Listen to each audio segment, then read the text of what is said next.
esta tarde, recordando lo que fueron las anteriores. Entonces, esta es la tercera charla.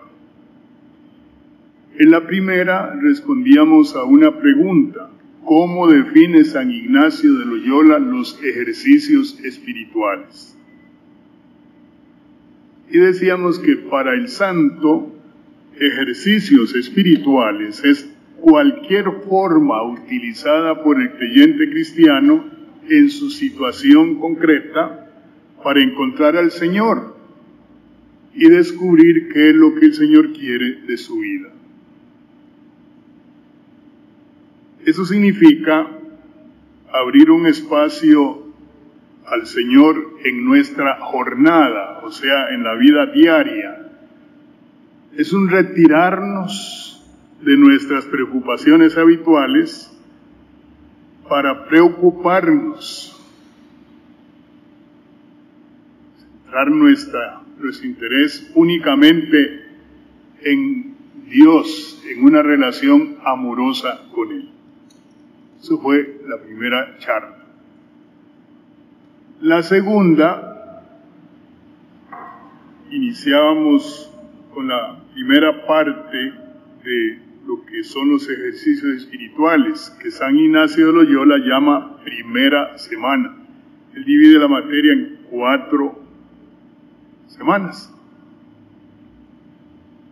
Y en esta primera semana, recordemos, San Ignacio de Loyola establece un principio, un fundamento, una base, que es una reflexión sobre el ser humano en el plan original de la creación.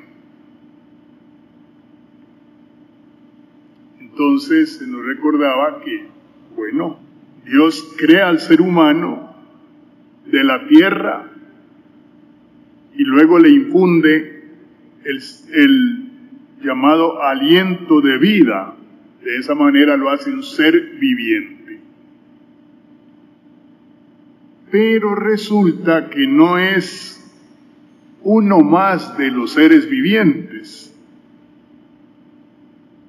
porque Él fue creado a imagen y semejanza de Dios.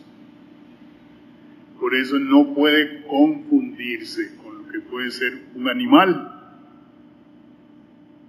Por eso, desde el punto de vista estrictamente teológico, lo que vemos hoy, que hay personas que aman, lo cual es un absurdo, un animalito. Los animales no se pueden amar.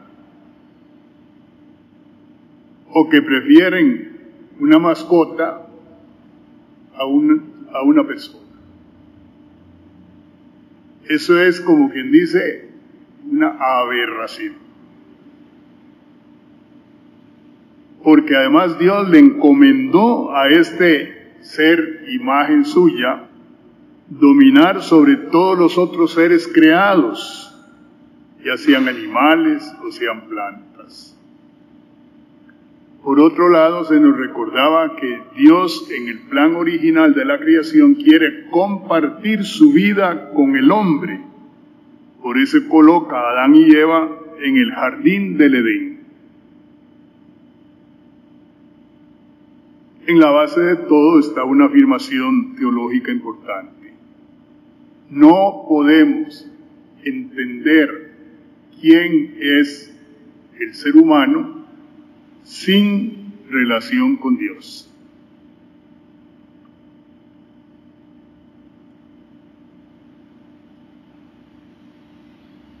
¿De qué trata la primera semana? Ya la empezamos en la segunda charla, ¿verdad?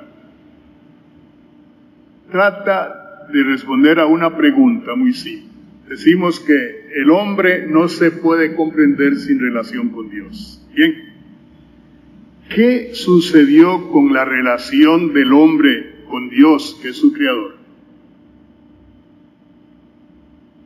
Entonces, fundados en la revelación bíblica, sabemos que el hombre rechazó el plan de Dios para su vida.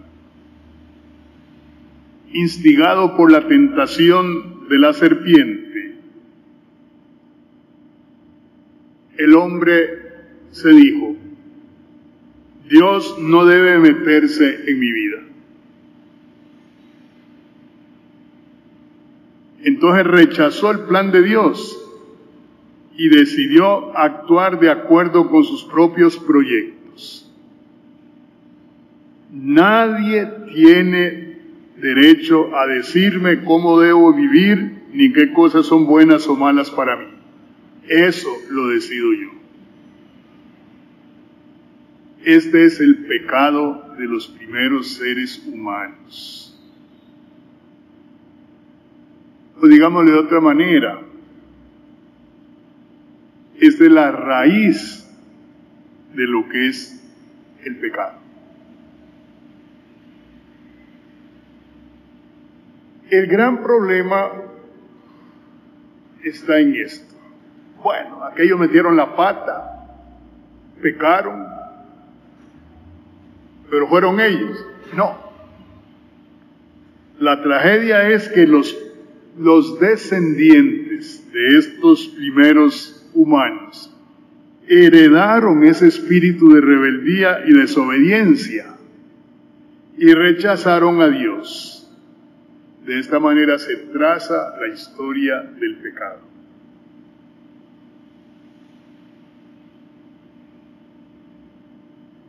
Consiguientemente,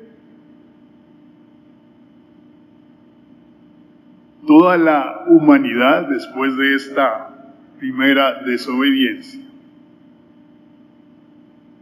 vive sujeta a una situación general que es la tendencia al pecado.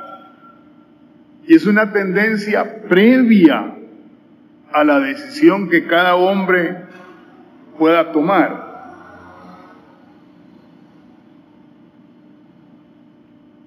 Ahora, cada vez que el hombre comete un pecado, se identifica con esta actitud de rebelión de los orígenes.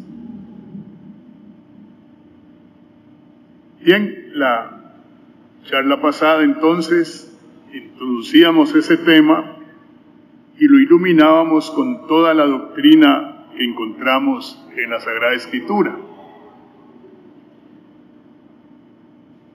Hoy resumo, para entrar al Nuevo Testamento, lo que vimos de la parte del Antiguo Testamento.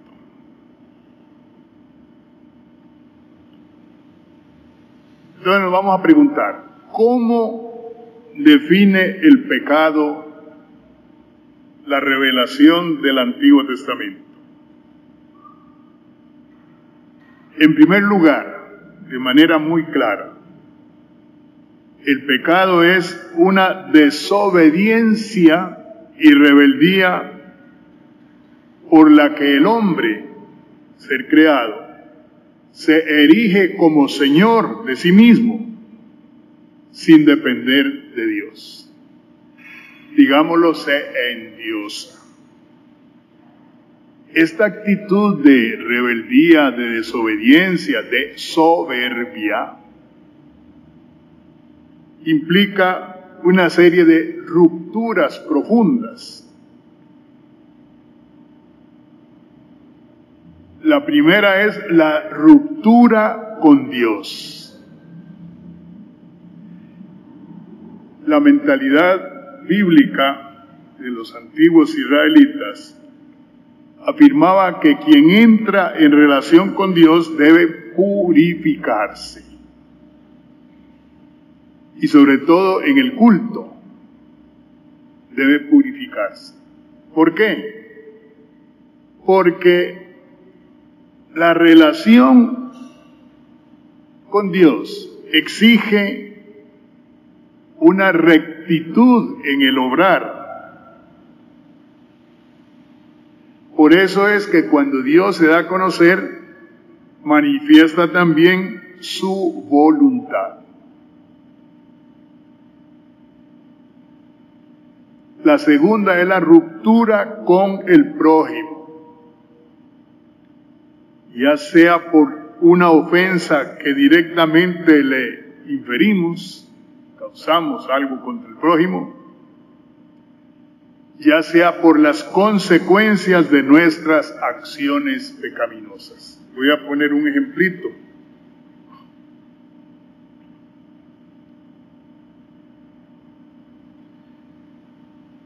¿Qué sé yo? Si yo le robo a Lorena su carterita ahí con esos millones que lleva, ¿verdad? Es un acto indebido, pero es un daño para ella. Pero si yo soy el presidente de la República o algún funcionario público,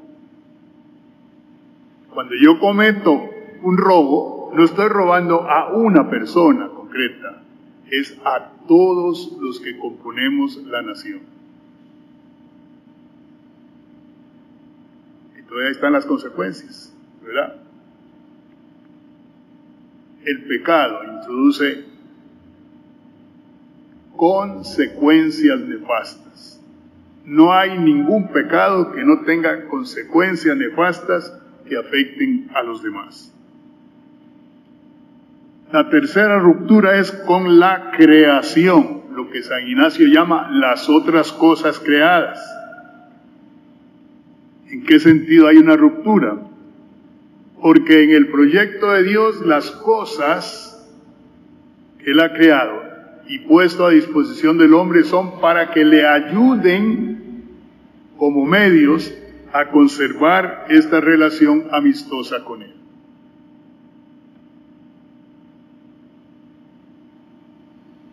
Pero entonces, cuando comete el pecado, la humanidad deja de utilizar estos seres creados, las otras cosas, como medios y las convierte en ídolos en lugar de Dios. La riqueza es un bien, pero cuando se le erige en ídolo, es en contra de Dios. El poder, de hecho, es un bien, pero si desplaza a Dios, San Pablo dice de manera muy clara en la carta a los Romanos, en capítulo 8, lo que es esta ruptura con la creación. Dice: la creación entera, en efecto, fue sometida a la vanidad, no espontáneamente, sino por aquel que la sometió, y la sometió a la corrupción. Y esa creación está ansiosa de que llegue la liberación para participar de la gloriosa libertad de los hijos de Dios. Yo creo que esto que dice San Pablo, en el tiempo en que estamos viviendo, parece que se entiende de manera muy clara. Todo ese trastorno en el clima, ¿a qué se debe? Y lo que va a venir todavía,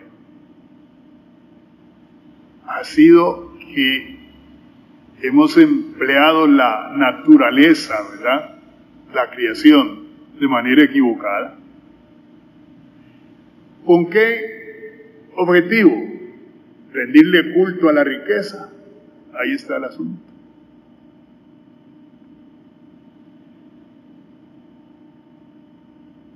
Cuarta ruptura, es la ruptura con nosotros mismos cuando pecamos. El pecador está dividido entre una aspiración profunda de su ser hacia el bien, hacia la verdad, es el deseo de Dios, y la destrucción de sus valores en su vida. Cuando en vez de buscar a Dios, en vez de buscar el bien, tomamos el camino contrario, entonces el hombre experimenta en lo más profundo de su ser el sentimiento de culpa Y el sentimiento de culpa hace que se esconda de Dios. Así nos lo refiere el libro del Génesis cuando habla del pecado de Adán y Eva. Cuando cayeron en la cuenta de lo que habían hecho, a huir, a esconderse de Dios, y antes deseaban que estuviera Dios con ellos.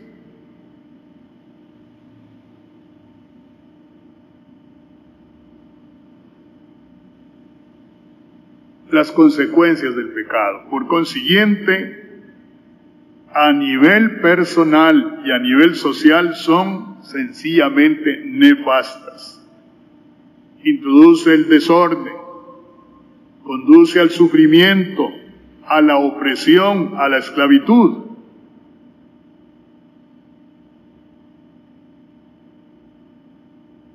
Lo más tremendo es que el hombre llega a comprender que no puede liberarse por sí mismo. Las cosas no pueden liberarlo.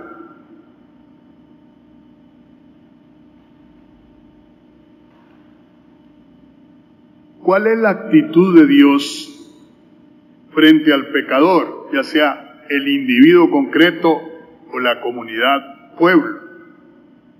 Esa es la segunda lección del Antiguo Testamento. ¿Qué nos dice la revelación del Antiguo Testamento? Con este hombre pecador, que es rebelde, desobediente, es con quien Dios hace alianza y expresa su misericordia. San Juan tiene aquella expresión de todos conocida que es muy significativa. Tanto amó Dios al mundo que le entregó su Hijo único. Pero el mundo en San Juan es todo este conjunto de humanos rebeldes, soberbios, pecadores. Y Dios los ama. La relación entre Dios y el hombre ha sido siempre difícil, controvertida. Y sin embargo, Dios siempre, subrayemos siempre llama a la conversión. Vuelve a mí. Dios busca que el pecador retorne a Él. Por eso, a pesar del fracaso de la antigua alianza de Israel, dice que está dispuesto a celebrar una nueva alianza, donde todos, del más pequeño al más viejo, me reconocerán cuando yo perdone su culpa y de su pecado no me vuelva a acordar.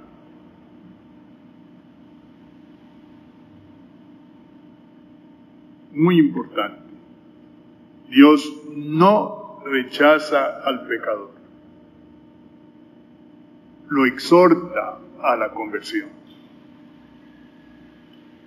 ¿Y qué dice el Nuevo Testamento ya con la presencia de Jesús respecto al pecado? Esto nos ilumina muchísimo. Hoy en el pensamiento general de la cultura del momento, no se habla ni se piensa en el pecado. Es un tema tabú, ¿no? Porque no se ve pecado en nada. Voy a poner ejemplos de cómo se evita hablar de pecados, ¿no? Ustedes se han fijado que hoy todos son derechos. No hay ninguna obligación. Es que es mi derecho tal cosa. Esta mañana me llamó la atención que desde la ventana de mi cuarto iba un señor, una chiquitilla, pero así como de primer grado de la escuela, ¿no? Y llevaban un perro. Y el perro el chiquitillo también, tenía que arrastrarlo porque no. Entonces le dio una nalgadilla al perro, el señor, y se vuelve la mocosa y le dice, papá, te voy a denunciar por maltratar a los animales. Y casi digo, ¿por qué no le da una patada mocosa más bien? Fíjense cómo son las cosas, ¿no? Hoy todos son derechos. No hay ninguna obligación. Lo más tremendo es que se ha trasladado la cuestión de derechos a los animales. Y se habla de los animales, el que tiene derecho a él, tiene derecho. ¿Cómo es posible? Entonces, en esa cultura que estamos viviendo, el pecado no tiene lugar, ¿no? Y el Nuevo Testamento, empezando por Jesús, va a decir que el pecado es una realidad presente en el mundo. Y es que nadie puede negarlo. ¿Ustedes creen que esa violencia que se ha desatado con tanto asesinato, eso hay que aplaudirlo? Qué bonito, qué bonito. Estamos a la altura de los países desarrollados. Antes, cuando oíamos hablar de que había un asesinato, caramba, nos estremecíamos. Ahora, para que medio nos conmoveamos, tienen que ser, mataron a 25 de un solo. Y lo leemos y después queremos que sean 50. Se ha perdido esto. Ahora, basta abrir los ojos a la realidad. ¿Cómo es posible tantos tugurios por todo lado, tanta pobreza, tanta gente mendigando, tanta gente en las calles? ¿Eso es una virtud, acaso? Expresión, es un pecado social. El Nuevo Testamento nos dice, el mal está presente, el pecado es una realidad, y el pecado, el mal, está asociado al tentador, al diablo, al demonio, la bestia, el dragón, Lucifer. Todos estos son nombres que aparecen para designar al demonio como el agente del mal.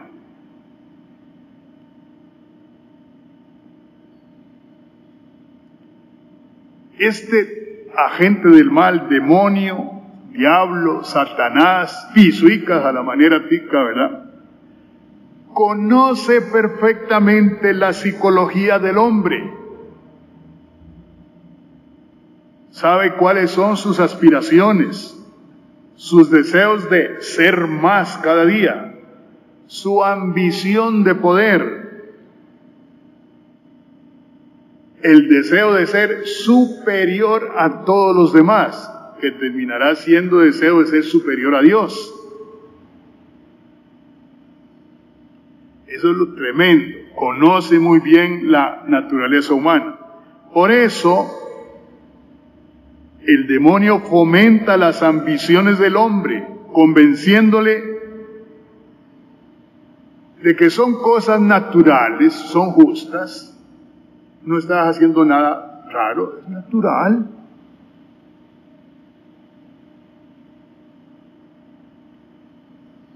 ¿De qué le convence? El diablo le convence al hombre de que él, el hombre, tiene capacidad para realizar sus propios planes y conducir su vida sin necesidad de depender de nadie. Por eso es que le afirma que los mandamientos de Dios son limitaciones impuestas al hombre, porque Dios está con envidia de lo que el hombre es capaz de hacer. Entonces sugiere prescindir de Dios, celoso del poder y capacidad del hombre. Es bien expresivo el ejemplo de Jesús, que fue tentado después del bautismo. El tentador lo agarra, como dicen, en curva, ¿verdad? Cuando él está débil por no haber comido durante mucho tiempo. Y entonces le viene a decir, ¿por qué estás con hambre? Y la respuesta es, pues, por obedecer al Padre. Y el demonio le va a decir, pero el Padre no te da de comer. Ya, primera cosa de por medio, ¿no? Y entonces le sugiere que desobedezca al Padre, que poquito antes lo había presentado en el bautismo como su hijo predilecto. Entonces le dice, no hagas caso a lo que te dice Dios. Trabaja por tus propios planes e ideales. Utiliza tus destrezas y tu poder para tu propio provecho. Olvídate de Dios. Ahí está la tentación. Muy clarita a Jesús, y que es lo que normalmente hace con todos nosotros. Ahora, ¿de qué manera actúa ese tentador o demonio? Actúa mediante la tentación, proponiéndole cosas agradables para que pueda apartarse de Dios. La tentación en sí no es pecado. No es pecado, la tentación. Lo que yo haga movido por la tentación es otra cosa. Solo pueden ser tentadas las criaturas superiores, ángeles o seres humanos que están dotadas de libertad para poder elegir. ¿En qué consiste la tentación? En incitar a no escuchar el llamado de Dios y rechazar su voluntad. La tentación además se presenta como una sabiduría superior a la de los humanos, dando a entender que ella conoce los secretos de Dios y por tanto puede revelarlos. Esa es la tentación.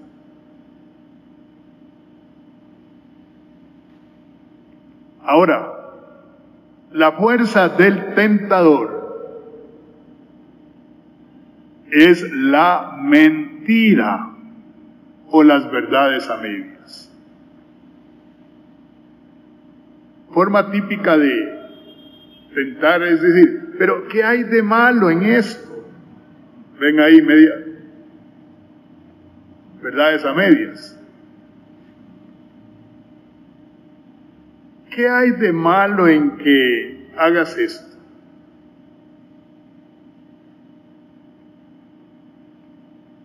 Jesús denunciaba a los dirigentes judíos con unas palabras muy interesantes. Dice, ustedes pertenecen a su padre, el diablo. El diablo era homicida desde el principio y no se mantuvo en la verdad porque no hay verdad en él. Cuando habla, dice la mentira.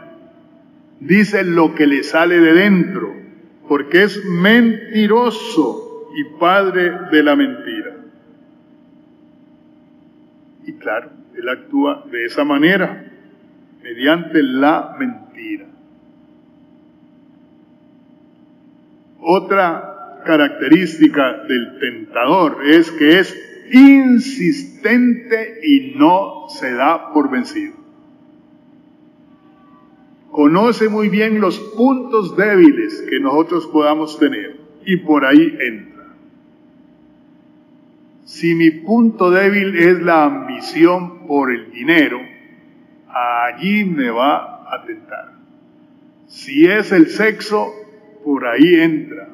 Si es el dominar a los demás, si es el que me reconozcan y me aplaudan, por ahí entra. Los puntos débiles. Dos expresiones muy interesantes de la Biblia.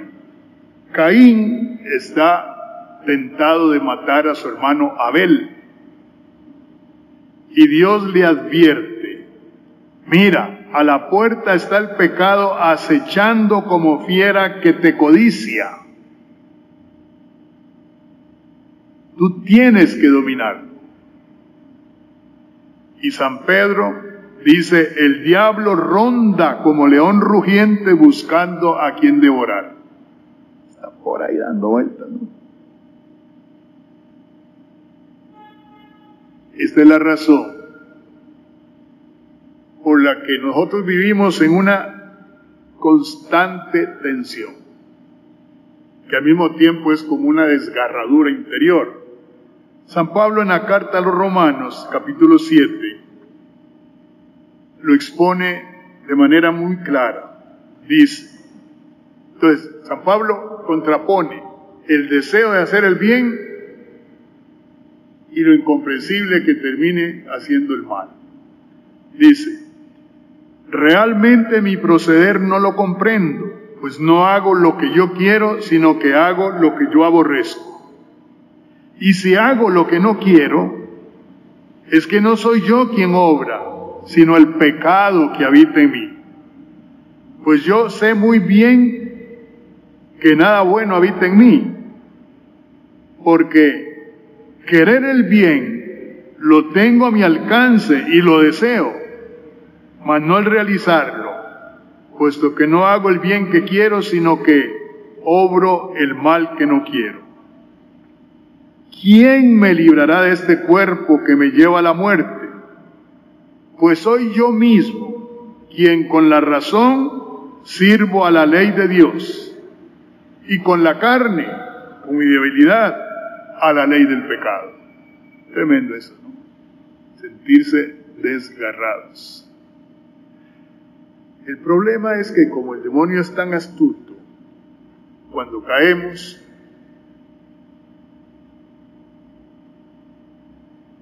nos destroza por dentro y nos escandaliza, y entonces nos conduce a una desmoralización. Nos desmoraliza. Y de ahí, como diríamos, no tenemos cara para presentarnos ante Dios, cogemos el camino contrario. Esa es la tentación y la forma de actuar del tentador.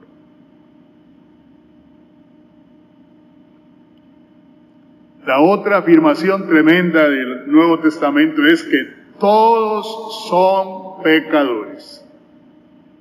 Jesús dijo en aquella ocasión, usamos muchas veces esa expresión, quien esté libre de pecado, que tire la primera piedra.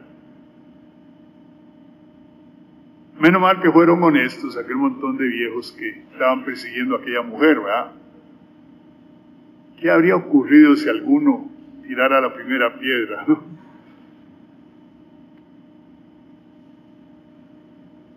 San Pablo afirma en la carta a los Romanos, capítulo 3, tanto judíos como griegos están todos bajo el pecado, como dice la Escritura.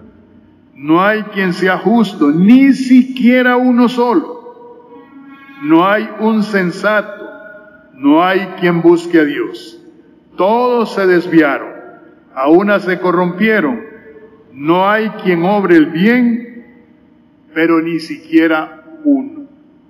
Todos son pecadores. Y entonces, todos necesitan la salvación de Dios. Y San Juan, en un texto muy clarito, dice, hermanos, si decimos no tenemos pecado, nos engañamos y la verdad no está en nosotros. Si reconocemos nuestros pecados, fiel y justo es Él para perdonarnos los pecados y purificarnos de toda injusticia. Pero si decimos no hemos pecado, le hacemos mentiroso y su palabra no está en nosotros. O sea, todos somos pecadores. La otra afirmación radical del Nuevo Testamento es que el único que puede librar al hombre del pecado es Dios. al conceder el perdón al pecador que se convierte. El tema de la conversión es fundamental en el Nuevo Testamento. Viene desde los profetas. Con la conversión, el hombre se acoge al llamado de Dios.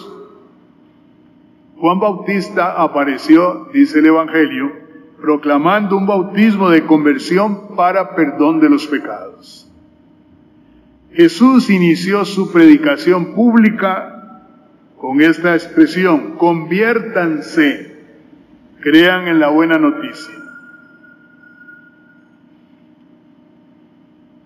Ahora, Jesús manifiesta la misericordia del Padre con el pecador.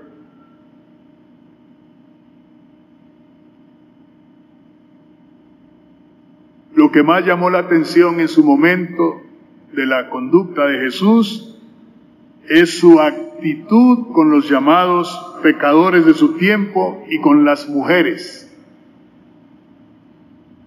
Él comía con los pecadores. Y en una ocasión los fariseos lo criticaron por hacerlo. Y él les dio una razón. No necesitan médicos los que están sanos, sino los que están mal. No he venido a llamar a justos, sino a pecadores. Zaqueo era considerado uno de sus grandes pecadores. Era un recaudador de impuestos. Jesús fue a su casa. Y dentro dice esta frase tremenda: hoy ha llegado la salvación a esta casa, porque también este es hijo de Abraham, pues el Hijo del Hombre ha venido a buscar y salvar lo que estaba perdido.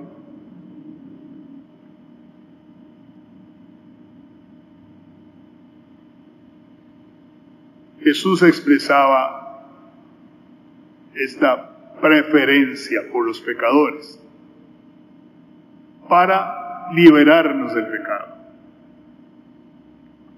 Por eso es que perdona el pecado. San Marcos, en el capítulo 2, ofrece el relato de la curación de un paralítico. Lo bajaron rompiendo el techo para colocarlo delante de Jesús, y dice el texto: viendo Jesús la fe de ellos, dice al paralítico: hijo, tus pecados te son perdonados. Esta afirmación provocó una furibunda crítica de los escribas contra Jesús. Este está blasfemando. ¿Quién puede perdonar los pecados sino solo Dios? Claro, si ellos hubiesen admitido que Jesús perdona los pecados, estarían confesando que Jesús es Dios. Las mujeres en tiempo de Jesús eran consideradas pecadoras. Por eso es que en el templo de Jerusalén tenían que quedarse en una especie de espacio al final, que no era el espacio sagrado. A la mujer que le ungió los pies y la cabeza con perfume, la manera de darle gracias a Jesús es: mujer, tus pecados quedan perdonados. Esto provocó admiración en los que estaban presentes en ese banquete. ¿Quién es este que hasta perdona los pecados? ¿O quién se ha creído? A otra mujer, la samaritana, que lo rechaza en un principio, le dice: si supieras quién es el que te habla, te daría agua de vida eterna.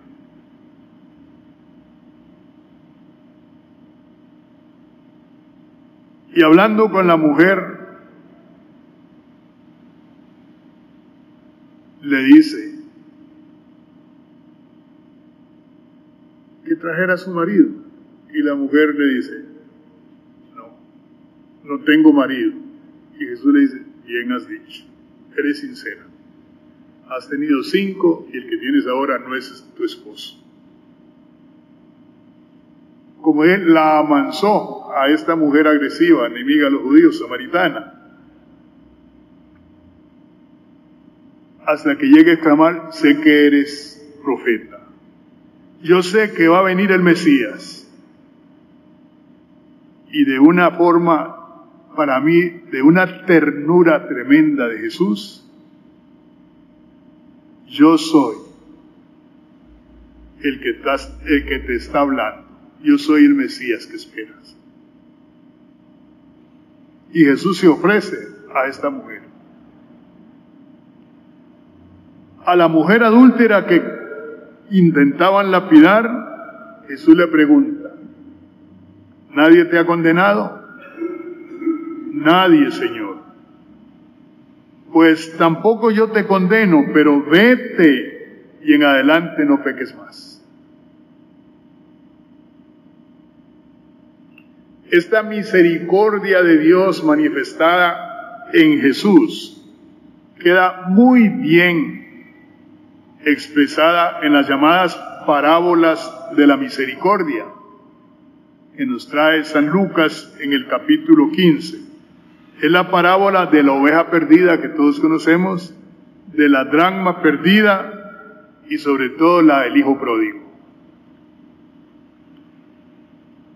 Son 3 parábolas que hablan del esfuerzo que hace Dios para salvar al pecador.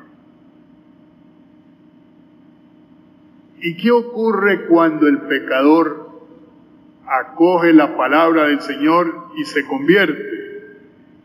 Les digo que habrá más alegría en el cielo por un solo pecador que se convierta que por 99 justos que no tienen necesidad de convertirse. El gozo de Dios, la alegría en el cielo por la conversión. Por eso es motivo de un festín. Comamos y celebremos una fiesta. Este hijo mío estaba muerto y ha vuelto a la vida. Estaba perdido y lo hemos hallado.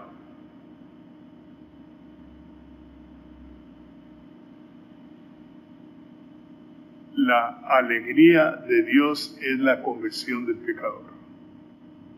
Hay un texto hermosísimo del Deuteronomio que dice que Dios se siente satisfecho, contento, alegre cuando ve felices a los humanos. Y la mayor felicidad que pueden tener los humanos es la salvación. Y la salvación es el gozo de Dios.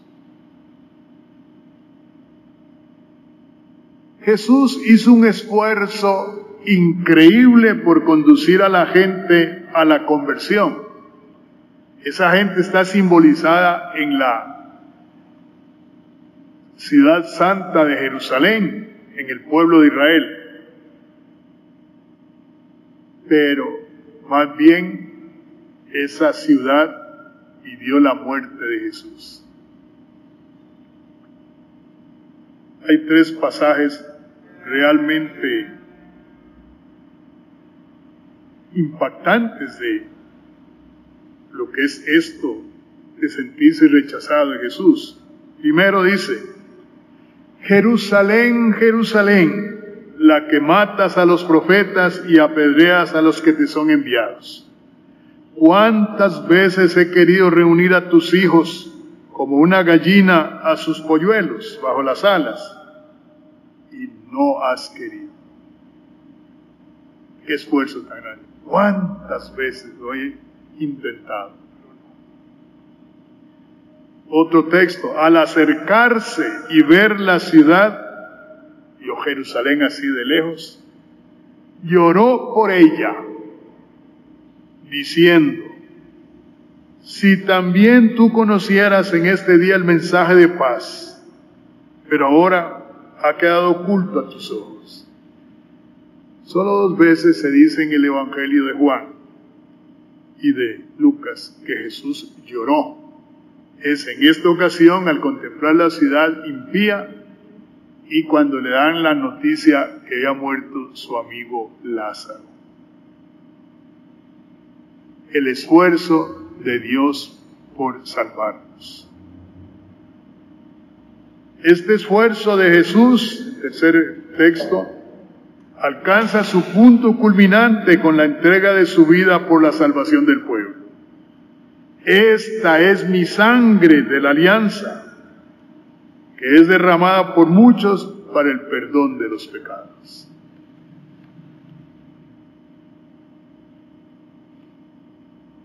Veamos cómo presenta el Nuevo Testamento esa obra de la redención de Jesús. Lo primero que debe quedar bien claro es que solo existe un Salvador, que es Jesucristo. Lo dice el libro de los Hechos. No hay bajo el cielo otro nombre dado a los hombres por el que nosotros debamos salvarnos. Jesús el Cristo. En la carta a los romanos, el tema central es lo que se llama la justificación del pecado. Justificar es borrar las culpas por medio de un sacrificio, o lo que se paga como pena por un delito grave. Eso es expiar. Entonces, hay una pena enorme, el pecado de la humanidad. Y hay que pagar una multa, digamos así. Por eso, la paga Jesús con su vida. Por eso la carta a los Hebreos se centra justamente en esa expiación que realiza Jesús mediante la entrega de su vida. San Pablo en la carta a los Romanos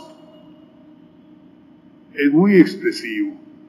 Cristo murió por los impíos. En verdad apenas habrá quien muera por un justo. Por un hombre de bien tal vez se atrevería uno a morir. Pero la prueba de que Dios realmente nos ama es que Cristo, siendo nosotros todavía pecadores, murió por nosotros. Ese es el pago de la multa.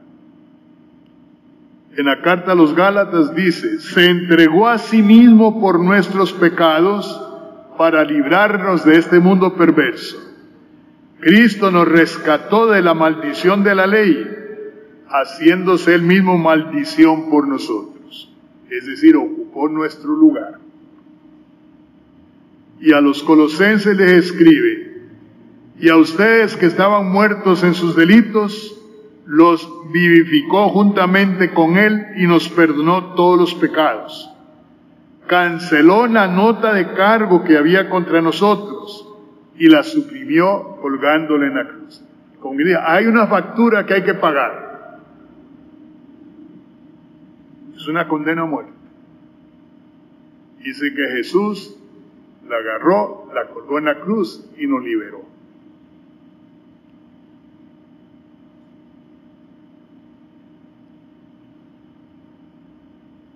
El libro del Apocalipsis, que es el último de la Biblia, nos presenta el enfrentamiento de Cristo con las fuerzas del mal que conducen al pecado.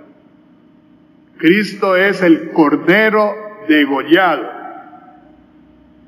líder que conduce al enfrentamiento con las bestias y el dragón, o sea, contra los agentes del mal.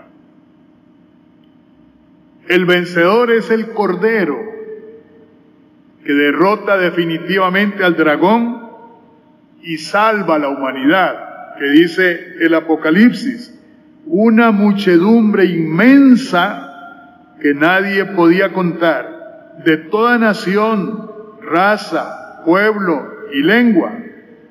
Todos estaban de pie delante del Cordero, vestidos con vestiduras blancas y con palmas en las manos. Gritaban con fuerte voz, la salvación es de nuestro Dios que está sentado en el trono y del Cordero. Esa es la obra de Jesús.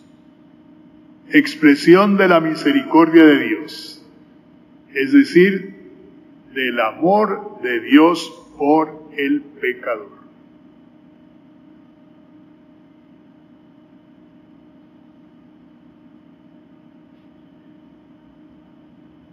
Todo este mundo de problemática alrededor del pecado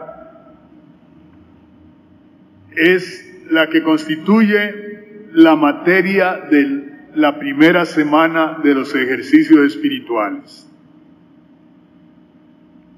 San Ignacio propone una reflexión sobre la existencia del ser humano en la historia, desde una perspectiva de la fe en Dios. Pero él se fija en el hombre concreto, el ser humano concreto, no en un ideal de hombre.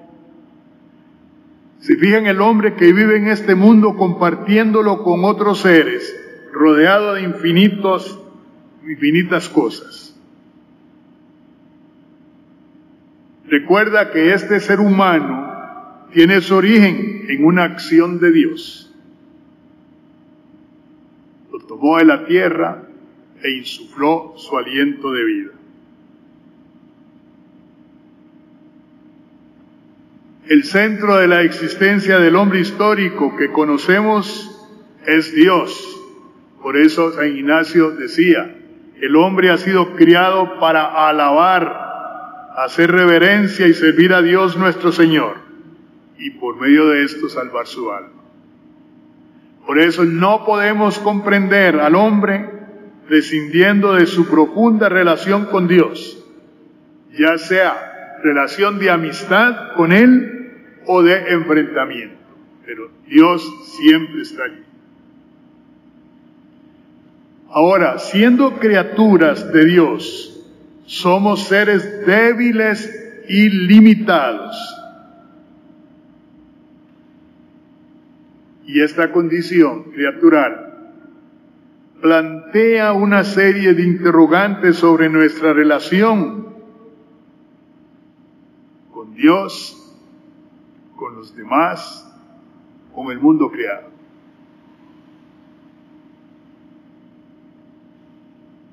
Este hombre histórico concreto, que vive tantos años y muere, pero viene otra generación y otra y otra y otra. Este hombre histórico concreto ha mostrado que tiene sus propios planes y objetivos desde un comienzo. Pero son planes de una criatura, por tanto planes imperfectos, limitados, por ello fracasan. Pero al mismo tiempo también Dios tiene su proyecto con la creación. Dice el profeta Isaías que Dios ha sabido trazar un plan maravilloso y va conduciendo la historia del mundo de acuerdo con este plan. Va desarrollando su extraña acción, su exótico trabajo. Es un plan inmutable, trazado por su sabiduría, porque Él es sabio. El problema es que el plan del hombre entra en conflicto con el plan de Dios. El hombre quiere decidir según sus propios planes, dejando de lado a Dios. Pretende hacer el mundo a su manera, crea dioses a su medida y termina endiosándose a sí mismo, marginando a Dios.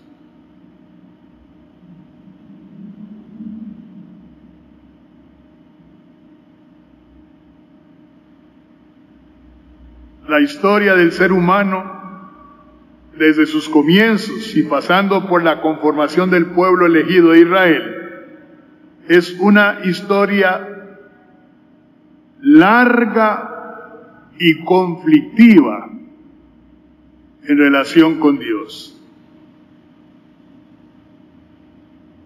el pueblo de Israel se resistió a guardarle fidelidad al Dios de la alianza.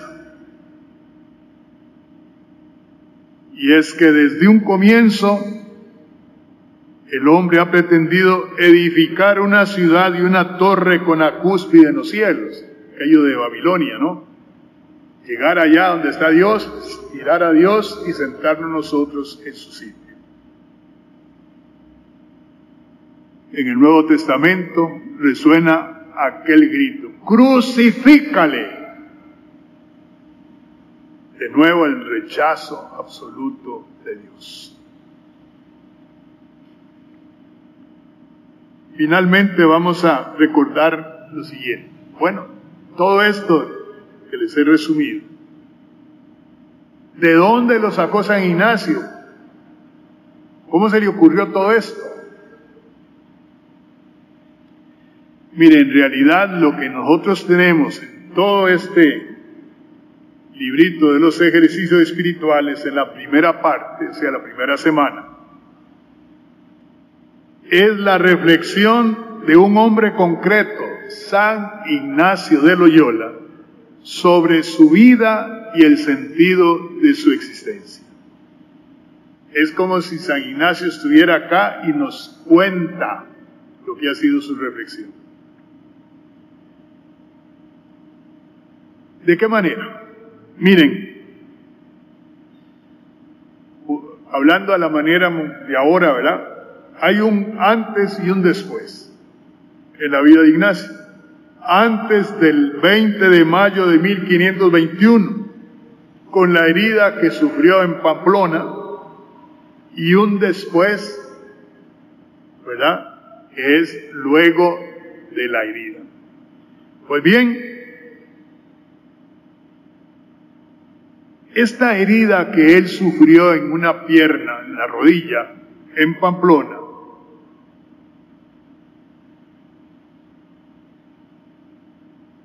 tuvo unos efectos tremendos.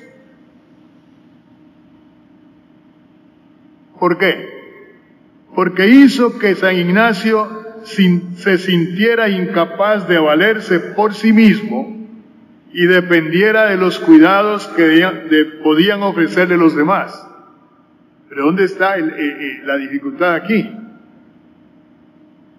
Es que la herida le hizo ver lo que era realmente un ser débil e incapaz de nada.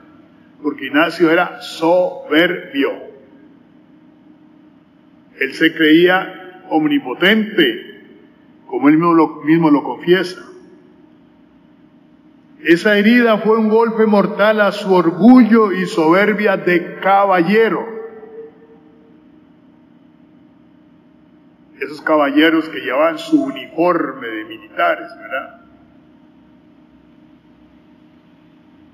La herida de San Ignacio se agravó hasta el punto que parecía que iba a morir, y le administraron los últimos sacramentos. Y luego empezó a mejorar. En esa convalecencia en su casa de Loyola, vivía repasando lo que era su vida pasada, sus hazañas, sus glorias, sus romances, todo esto. Y con ello pensaba en las futuras proezas que lo llenarían de gloria mundana. Por eso pedía libros de caballería para fomentar esos sueños. Más aún, aquella herida debería servirle como algo de gloria. Mi valentía defendiendo el castillo de Pamplona. Proezas. Pero esta herida también le planteó un gran interrogante. ¿Quién eres en verdad y qué puedes hacer en el futuro? Entonces Ignacio realiza una profunda revisión de su vida anterior que parecía haber llegado a su final con la herida. De hecho, ya Ignacio no volverá a ser el mismo ni física ni espiritualmente. Físicamente, a raíz de la herida, Ignacio cojeaba. Más aún, en su manera de pensar caballeresca, cuando vio que en la primera operación que le hicieron le quedó una pierna más corta que la otra, entonces decidió que le hicieran otra vez la operación y dijo que él se sometería, dice, a esa carnicería. Recuerden que no había anestésicos, para que le corrigieran el defecto, porque él no podía pensar de sentarse ante las damas y en los demás cojo.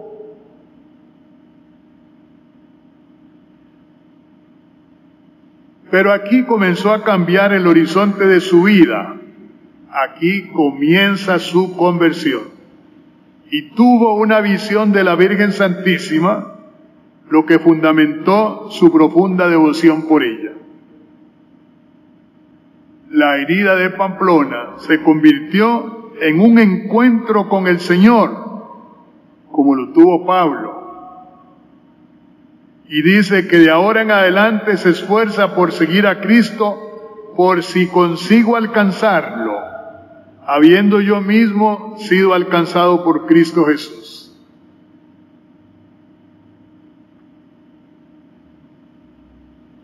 Y Pablo también confiesa, Él me llamó por su gracia, cosa que San Ignacio no cesa de repetir. Ahora, ¿cuáles son los primeros pasos de su conversión? Es la visita al santuario de Nuestra Señora de Montserrat en 1522. Lo primero que hace es una confesión general de toda su vida, hecha con minuciosidad y escrúpulos. 3 días duró la confesión. Se ve que había materia, ¿verdad? En su autobiografía dice que 3 días. Luego cambió sus vestidos de noble, veló las armas ante la imagen de la Virgen de Montserrat, y será la Virgen quien lo acompañe en el momento de su conversión como el que cambia radicalmente su vida. De ahí pasa a Manresa, estuvo 11 meses. Los 4 primeros meses de esta permanencia fueron tranquilos. Ignacio se muestra fervoroso, espiritualmente centrado. Esto le permite confrontar su momento actual con la vida pasada de manera lúcida, tranquila. Es tiempo de gran equilibrio y magnanimidad. Pero los otros 7 meses fue una verdadera tempestad. Periodo sumamente agitado y difícil. Experimentó profundamente la propia limitación e impotencia. Como sé, no soy nada. Y se sumió en la oscuridad. Con esa oscuridad experimentó la insuficiencia radical para concederse a sí mismo el perdón. Miren, es lo más difícil que hay. Perdonarse uno mismo. Mire, hay personas que se confiesan y se confiesan y se confiesan, pero nunca se han reconciliado consigo mismas. Yo no me perdono eso. Yo recuerdo una vez que a una persona que le hacía ver eso, mire, pero ¿cómo es posible que usted todo el tiempo estaba que quería confesarse de todos los pecados otra vez? Y que me respondió, mire, si Dios quiere perdonarme, que me perdone Él, pero yo no me perdono esto. Entonces, y la psicología enseña que el sentimiento de culpa y no haberse reconciliado consigo mismo es la mayor fuente de desequilibrios, de angustias, de depresiones y hasta suicidios. Ignacio llegó a este punto. Experimentó la enorme resistencia humana para ser dócil y disponible a la voluntad divina.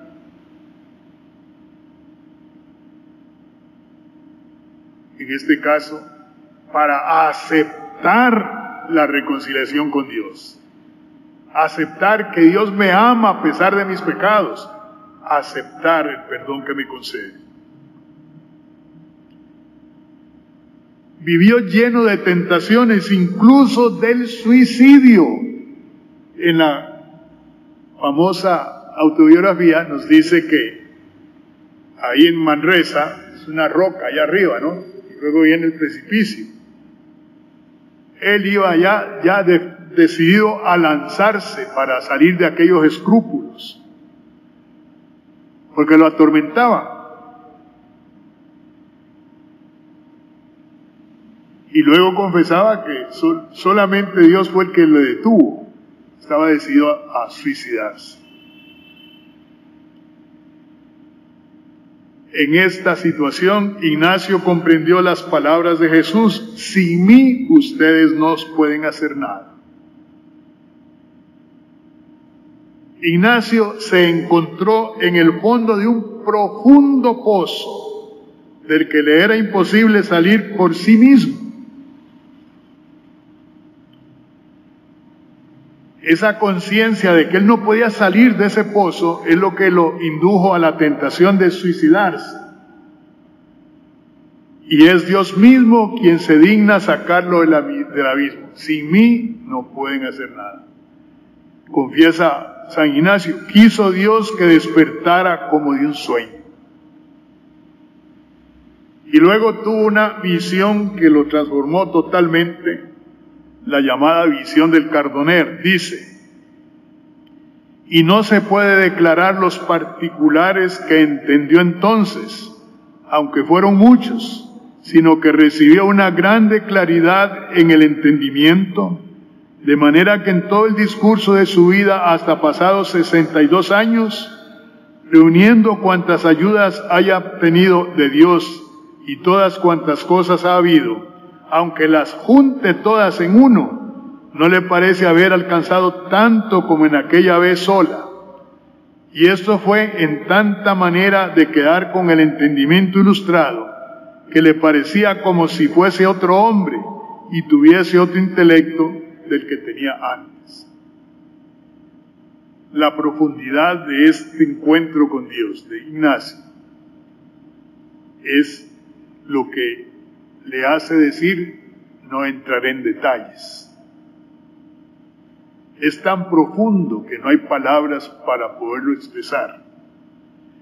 Ignacio sí comprendió entonces que toda aquella experiencia pasada en los meses anteriores era la forma como Dios le había hecho sentir su propia incapacidad y le hizo tomar conciencia de la propia fragilidad y la limitación de la condición humana. Y comprendió que Dios le había hecho experimentar todo esto para curarlo definitivamente en la raíz de su pecado, que era la autosuficiencia, su prepotencia, la conciencia del propio poder, su soberbia. Ahora entendió que era Dios quien estaba actuando. Aunque él creía que era el que estaba trabajando, era Dios quien estaba actuando. El resultado fue una transformación interna de San Ignacio, donde quedaron solamente Dios y su perdón. Y frente a Dios que le ofrece el perdón, ahí está el nuevo Ignacio. Entonces ahora Ignacio empieza a comprenderse en relación con este Señor. Después de esta iluminación, Ignacio comenzó a escribir los ejercicios espirituales. Por tanto, sobre todo esta primera semana, tan difícil, el tema del pecado, corresponde a esa experiencia de San Ignacio y él ha querido compartirla con todos nosotros. Y esos son el librito de los ejercicios espirituales. Y de los ejercicios espirituales nace la compañía de Jesús. Bueno, ese es el tema de hoy. La próxima vez vamos a fijarnos en las meditaciones cómo Ignacio trata esto del pecado, que nos va a ayudar muchísimo para completar todo lo que hasta el momento hemos visto. Muy bien.